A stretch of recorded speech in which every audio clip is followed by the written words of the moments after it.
So everyone good morning সবাইকে। Finally আমরা শিয়ালদায় পৌঁছে গেলাম।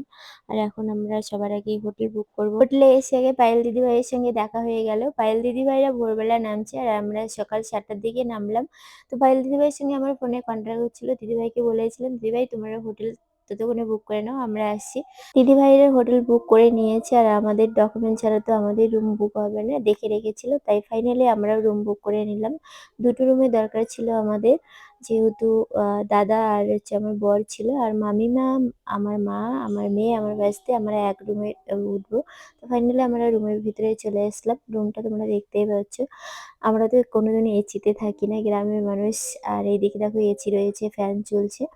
যেরকমটা ভাবছিলাম যে কলকাতায় অতিরিক্ত গরম হবে, কলকাতায় এর আগে আমি দুবার এসেছি, প্রচন্ড পরিমাণে গরম ছিল। ওই তুলনায় এবার এসে আমার নর্মালি লাগছিল, মনে হচ্ছিল যে আমার বাড়ির ওখান থেকে কলকাতায় একটু গরমটা কম। তো যাই হোক, বকবক করতে করতে রুমটা দেখানো হয়ে গেলো আর এখন আমরা করবো ব্রাশ। ব্রাশ করে তারপর ফ্রেশ হয়ে আমাদের প্রোগ্রামে চলে যাব। আচ্ছা, তোমাদের গ্রাম ভালো লাগে না শহর ভালো লাগে একটুখানি জানিও। আমার কিন্তু বেশ গ্রামে ভালো লাগে, শহর বেশি একটা ভালো লাগে না। এখানে বাথরুম, এখানেই সবকিছু।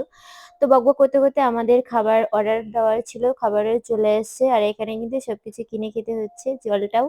আর এখানে সবকিছু আমরা নিরামিষ অর্ডার বলতে মা আর মামিমা খাবে নিরামিষ, আর আমাদের জন্য ডিম অর্ডার করেছিল। আর এইদিকে খাবারগুলো আনবক্সিং করা হচ্ছে। আর আমরা সবাই মিলে এই কথাগুলোই বলছিলাম, এইটুক রুমের মধ্যে আমরা কিভাবে মেনটেন করবো, শহরের মানুষ কিভাবে থাকে।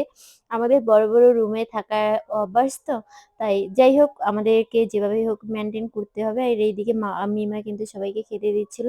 আর মাম্মাম এদিকে অলরেডি খেতে বসে গেছে। আমাদের খাবার ছিল এখানে ডাল, নিরামিষ ঘন্ট আর হচ্ছে ডিমের তরকারি।